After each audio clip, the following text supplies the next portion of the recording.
여러분 얼마 전에요 이 실험을 했다는 거예요. 말의 힘이 얼마나 놀라운가.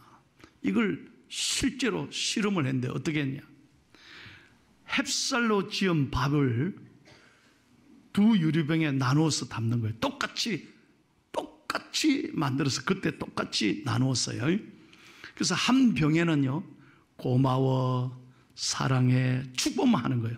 4주 동안 매일 그 병에는 사랑해, 최고의 칭찬과 축복의 말을 하고, 한 병에는 짜증나, 싫어, 미워, 막 저주를 하고 막 화를 내는 그런 실험을 한 거예요. 똑같이 4주 동안. 여러분 4주 후에 햅쌀로 지은 밥을 뚜껑을 딱 열었어요. 어떻게 됐을까요? 놀라운 건 여러분 고맙습니다, 사랑해, 칭찬의 말을 한 그 병에는요 하얀 곰팡이가 구수한 냄새를 내면서 아주 마음에 상쾌함을 주더래.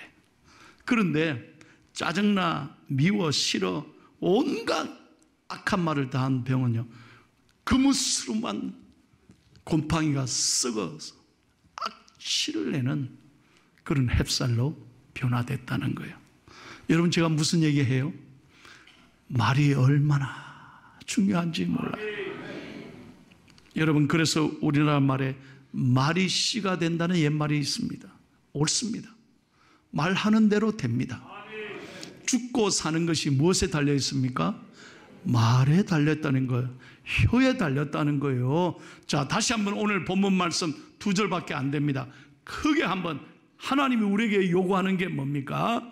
바로 이렇게 말하고 살아라는 거예요. 시작. 사람은 입에서 나오는 열매로 말미암아 배부르게 되나니 곧 그의 입술에서 나는 것으로 말미암아 만족하게 되느니라.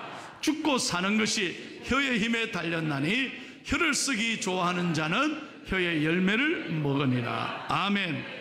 죽고 사는 것이 혀의 힘에 달렸다.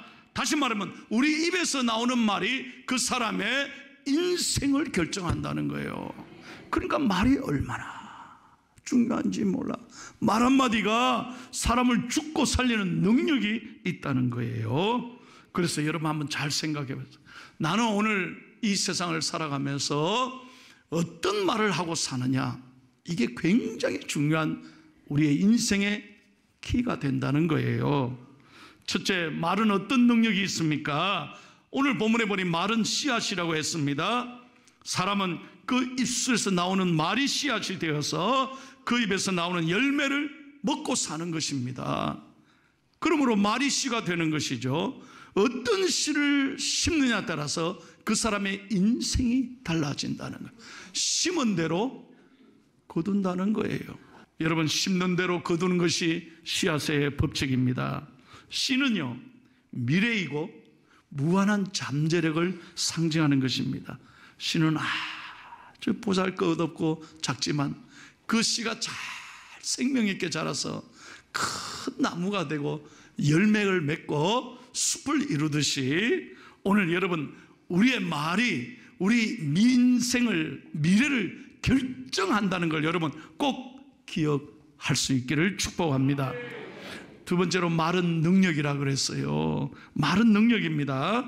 여러분 인간은 입으로 말하는 대로 되는 것입니다. 왜? 이 말은 하나님의 말씀에서 오신 놀라운 능력이기 때문입니다.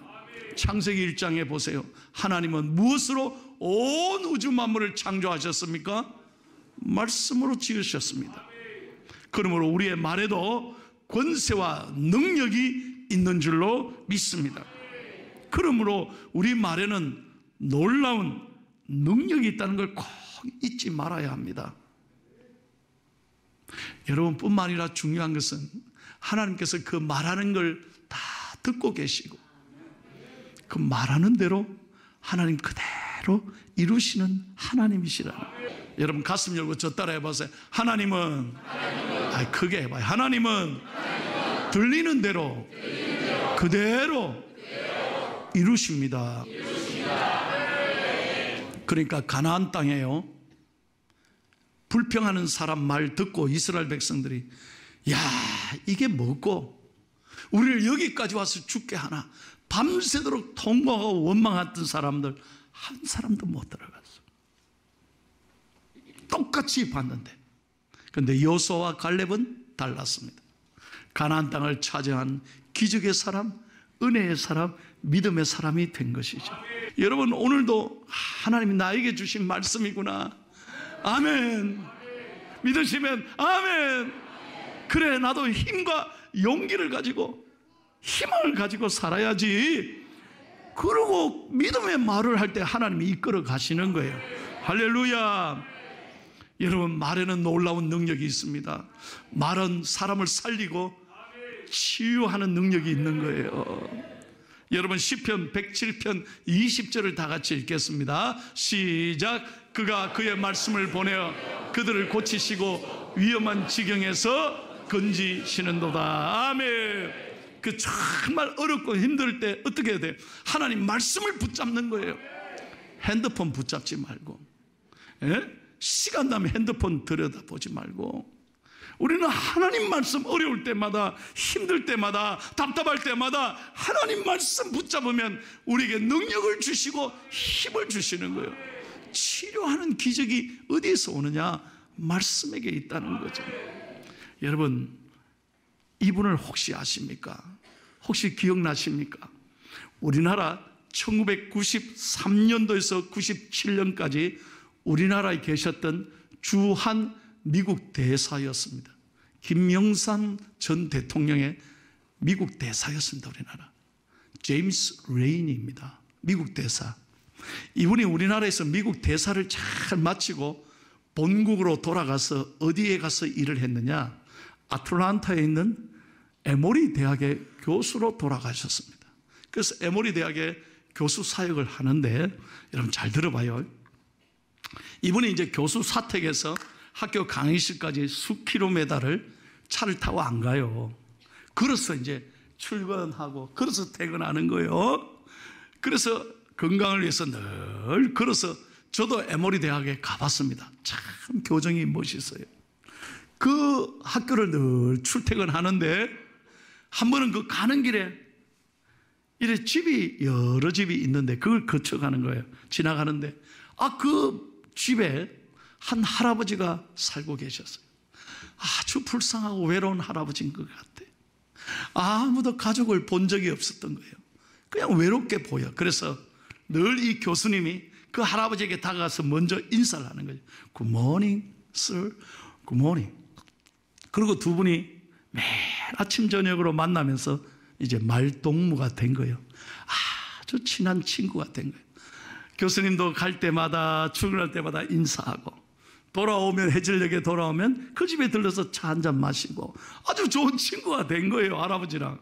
그게 2년의 세월이 지났답니다. 그러고 난 다음에 어느 날 출근하는데 할아버지가 안 보여. 그래, 이상하다. 할아버지가 아프시나. 그러고 이제 궁금해하면서 출근을 했어요. 학교 일을 다 마치고 저녁에 돌아와서 그 집에 들어가 본 거예요. 찾아서 띵동하고 누르니까 전부 다 가족들이 나오는 거예요. 그러면서 막 슬퍼해. 할아버지 어떻게 되셨습니까? 그러니까 어젯밤으로 우리 아버님이 돌아가셨습니다. 그러니까 레이니 교수가 얼마나 마음이 아픈지 몰라요.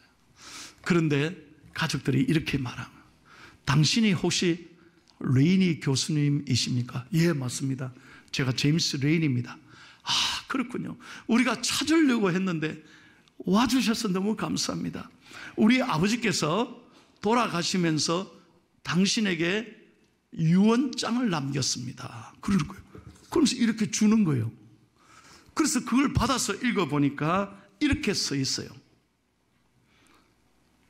닥터 제임스 레이니 기아, 나는 지난 2년 동안 당신이 가족처럼 나에게 베풀어 주신 그 친절한 사랑을 결코 잊지 못합니다. 너무 행복했습니다. 당신과 대화하는 동안은 나는 너무 치유받고 외로움을 이겨내고 감사하며 잠을 들 수 있었고, 또 아침에 일어나면 당신을 만난다니 너무 행복했습니다. 정말 고마웠습니다. 잊을 수 없는 당신은 내 친구입니다. 내가 이제 천국에 가면서 당신에게 작은 선물을 하나 드리려고 하니 꼭 받아주시기를 바랍니다. 그러면서 유산을 남겼대요. 유산이 얼마냐?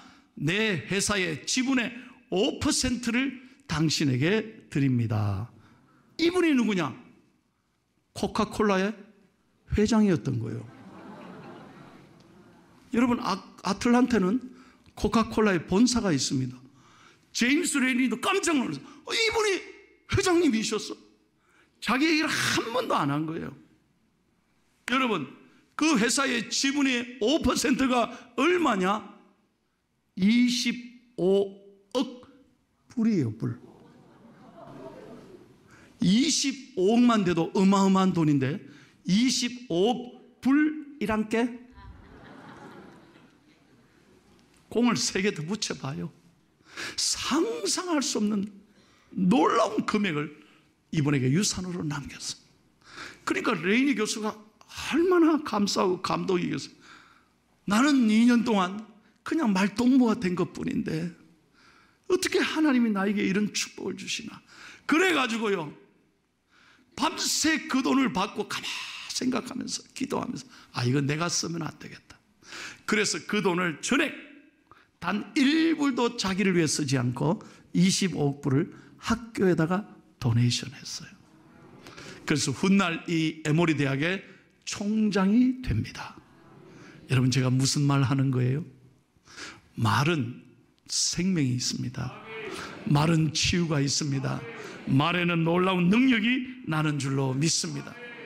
오늘부터 이 설교를 듣고 우리 중앙교회 사랑하는 모든 성도 여러분, 여러분은 언제나 하나님 앞에 좋은 말을 하고 감동을 주는 믿음의 사람이 되기를 예수님의 이름으로 축원합니다. 그래서 우리가 어떤 언어를 써야 되느냐? 1번 다 같이요. 시작. 아멘. 우리는 믿음의 언어를 써야 돼요. 히브리서 11장 1절에 보면 믿음은 바라는 것들의 실상이라고 했습니다. 내일에 대한 기대가 믿음입니다. 여러분, 예수님도 언제나 제자들을 보면서 한 번도 예수님 나무라지를 않았습니다. 심지어는 예수님을 부인하고 숨어있는 제자들, 비겁한 제자들을 보면서도 첫 마디가 뭡니까? 이 한심한 인간들아, 이런 말 하지 않았어요. 평안하라, 평안하라. 언제나 좋게 보시고 미래에 대한 큰 그림을 그리셨어요. 그리고 제자들에게 축복했습니다. 아버지가 나를 보낸 것 같이 나도 너희를 보내리라. 큰 일을 하리라. 여러분, 지금 이 숨어 있는데 비겁하게 예수님 부인하고 도망간 제자들 아닙니까? 그런데도 예수님은 나무라지 않았습니다. 잘 들을 수 있기를 바랍니다. 여러분의 사랑하는 가족들, 여러분의 자녀들 좀 부족해도, 우리 부모님 마음에 다 차지 못해도 언제나 우리는 믿음의 말로 축복하셔야 합니다. 할렐루야. 여러분, 믿음을 가지고 꿈을 심겨주면, 희망을 갖게 하면 하나님은 반드시 열매를 맺게 하실 줄로 믿습니다. 하나님은 믿음의 말을 사용하신다는 거예요. 마가복음 9장에 보면, 제가 한번 설교했습니다. 귀신 들린 아들을 데리고 아버지가 예수님께 오잖아요. 자, 기다리다가 예수님 만났습니다. 아버지가 아들을 옆에 두고 뭐라고 말합니까? 예수여, 할 수만 있거든 내 아들을 고쳐주세요. 그러니까 예수님이 그 자리에서 나무라는 거예요. 너 지금 뭐라 그랬냐? 그 말 아닙니까? 할 수 있거든. 할 수 있거든이 무슨 말이야? 믿는 자에게는 능치 못할 리 없느니라. 그러니까 이 아버지가 그 자리에서 말을 고칩니다. 주여, 저의 믿음 없는 것을 용서해 주옵소서. 내 아들을 고침받기를 원합니다. 바로 그랬을 때 아버지의 믿음으로 이 아들을 깨끗하게 고쳐주셨어요. 사랑하는 여러분, 믿음으로 늘 좋은 생각하고 믿음의 말을 하는 저와 여러분이 되기를 축복합니다. 자, 오늘 제가 별세 광고를 했습니다. 이 가정이요, 이 돌아가신 아버지와 남편이죠, 얼마나 기도를 많이 했는지 몰라. 어제 제가 출근하니까 교구 목사님이 보고를 했어요. 목사님, 이분이 오늘 내일 하실 것 같은데 꼭 그 가족이 목사님이 오셔서 병상세례를 해주면 좋겠다. 오늘 내일 하신대요. 그래서 내가 그랬어요. 그러면 어제 토요일 날 오후 5시에 시간 잡아라. 내가 그때 병원에 갈게. 포항의료원입니다. 그리고 약속을 했어요. 점심 먹고 있는데 연락이 왔어요. 목사님, 지금 와주시면 너무 고맙겠답니다. 지금 돌아가실 것 같답니다. 그래서 제가 바로 병원에 갔습니다. 교구 목사님. 그래서 이제 병상세를 주려고 하는데 보니까요, 이 호흡이, 심장이 뚝뚝 떨어지는 거예요. 빨간 불이 거의 켜지면서 뚝 이러면 이제 끝나는 거예요. 그 직전에 이렇게 뚝 하는데 문제는 뭐냐? 아이, 세상에 지금까지 아버지를 위해서 그렇게 복음을 전하고 기도하던 딸이 잠시 자리를 비웠어요. 지금 이거는 아버지는 돌아가시려고 그래. 그래서 이거 엄마가, 그 부인이, 목사님 이거 어떻게 우리 딸이 와야 되는데, 딸이 봐야 되는데. 그래서 내가 마지막에 그랬어요. 권사님, 괜찮아요. 절대 안 돌아가세요. 내가 탁 병원에서 한 말이, 절대 안 돌아가신다고. 사람은 마지막까지 귀가 살아있어요. 꼭 마지막까지 듣고 가실 거니까 기다리세요. 기다리시라니까 당황하지 말고 기다리세요 하고 나는 기도했어요. 주여, 딸 좀 빨리 보내주세요. 아이고, 돌아가시면 어떡해. 내가 이 말을 했으니까. 그러니까 10분 되니까 진짜 딸이 왔어요. 여러분, 제가 딸하고 부인 보는 데서 병상세례 했어요. 딱 하고 돌아오니까 전화 왔어요. 돌아가셨다고. 얼마나 이 가족이 좋아하고 감사한지. 목사님, 우리가 소원을 이루었어요. 우리 아버지 세례받고 천국 가셨어요. 남의 얘기지만 아멘 좀 해주세요. 믿음대로 된다니까요. 당황한 순간인데 제가 선포했다니까요. 절대 아직 안 돌아가신다. 하나님은 믿음대로 될 줄로 믿습니다. 한번 따라해봐요. 두려워 말고, 크게 두려워 말고 믿기만 해라. 할렐루야. 믿음의 말을 하셔야 돼요. 두 번째는 다 같이 따라합시다. 시작. 존경하는 사랑하는 성도 여러분, 우리가 하나님 믿는 사람이잖아요. 여러분에게 좀 간절하게 호소하고 싶어요. 우리 이 한국 사회가요, 너무 지금 언어가 폭력적입니다. 전쟁 후 70년 만에 이렇게 하나님이 잘 살게 해주셨네. 참, 이 대한민국 어디를 가든지 여러분, 저는 늘 느끼잖아요. 이렇게 잘 사는, 이렇게 병원이 잘 됐고 의료보험이 잘 되는 나라 대한민국밖에 없습니다. 너무 하나님이 축복해 주셔서 모든 게 진짜 하나님의 은혜예요. 얼마나 편하고 잘 삽니까? 그런데 오늘 우리 세상 사람들의 마음이 행복합니까? 넉넉합니까? 따뜻해졌습니까? 아니요. 거짓과 속임수와 상대를 비난하는 댓글과 악플이 난무하는 시대 속에 삽니다. 정직하지 못한 사회가 되어가고 있다는 거예요. 그게 너무너무 가슴 아파. 저를 비롯해서 우리 교인 여러분은 크리스찬입니다. 하나님의 사람입니다. 우리가 이제부터 예수님의 사람답게 우리만이라도 정직하게 살아가야 될 줄로 믿습니다. 미안하다면 미안하다고 얘기하고, 내가 잘못했다면 잘못했다고 얘기하고, 뭘 그래 변명합니까? 거짓말로 가리면 또 거짓말 하게 돼요.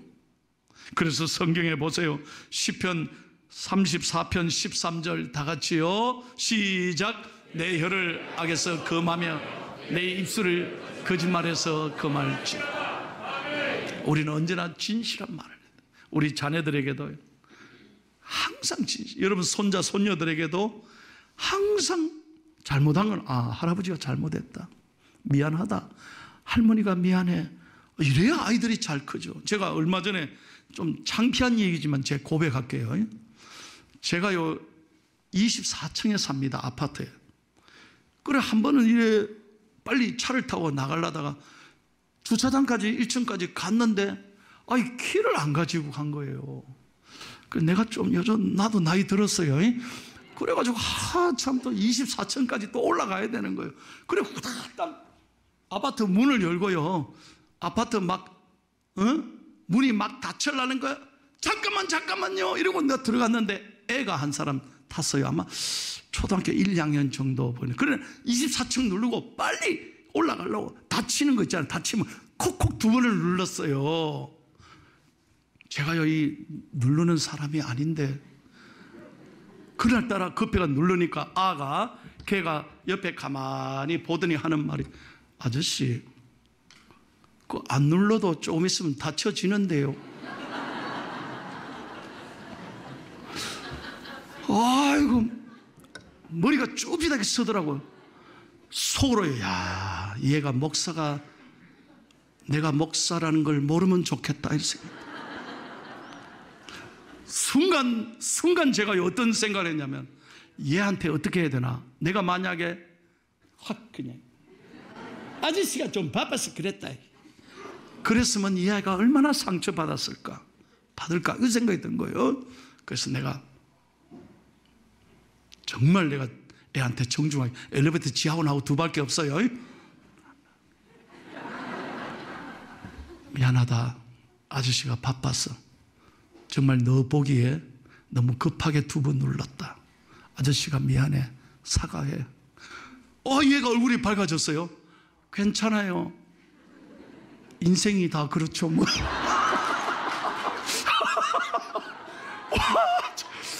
인생이 다 그렇대. 이거 우리 아파트에 이런 아이가 있는 줄 몰랐어. 그래 맞다, 인생이 다 그래. 여러분 그날 어머니 얼굴이 화끈했는지 몰라. 근데 내려오면서, 키를 가지고 내려오면서 내가 참 잘했다, 깨끗하게 미안하다, 아저씨가 바빠서 그랬다, 이렇게 한 게 얼마나 내가 잘했는지 몰라. 그래서 그 다음부터는 절대 내 층을 누르고 안 누릅니다. 가만. 우리가요 이렇게 정직하게 진실하게 작은 일이지만 인정하고 사과하고 이런 사회가 될 때 훨씬 좋은 사회가 되지 않겠나요? 주님 앞에서나 사람 앞에서 늘 진실하고 정직하고, 우리의 잘못이 있다면 실수할 수도 있는 거니까 사과하고 용서하는 아름다운 삶이 되기를 축복합니다. 마지막 3번째 다 같이 읽고 마칩니다. 시작. 하나님은 창세기 1장에 온 우주 만물을 창조하신 다음에 우리 인간을 향해서 축복하셨죠. 그 축복이 우리의 삶 속에도 적용되기를 원하시는 거예요. 늘 우리는 축복의 유통자가 돼야 돼요. 우리 인간을 만드신 다음에 여러분 복을 주시고 축복의 말을 우리가 유통하게 하시는 거예요. 여러분 예수님도 마찬가지예요. 십자가에 죽으시고 부활하시고 성천하신 다음에 그 마지막 하늘에 올라가실 때 제자들에게 뭐라고 하셨습니까? 자, 읽고 마칩니다. 누가복음 20장 50절 51절. 예수님이 마지막 하신 말이 뭐예요? 시작. 예수께서 그들을 데리고 베다니 앞까지 나가사 손을 들어 그들에게 축복하시니, 축복하실 때 그들을 떠나 하늘로 올렸다. 그러니까 예수님이요, 여러분 하늘로 올라가시는 성천 마지막 날에도 제자들에게 손을 들어 뭐 하셨다? 축복하셨다. 오늘 이 말씀 들은 이후로 좋은 생각하고, 다시 한번 좋은 생각하고, 믿음의 말을 하고, 축복의 말을 하고, 서로 진실한 말을 해서 여러분의 가정이 하나님의 나라가 되고 우리의 마음이 천국 되고 우리가 이 대한민국 더 좋은 세상으로 만들어가는 복된 사람들이 다 되시기를 예수님의 이름으로 축원합니다.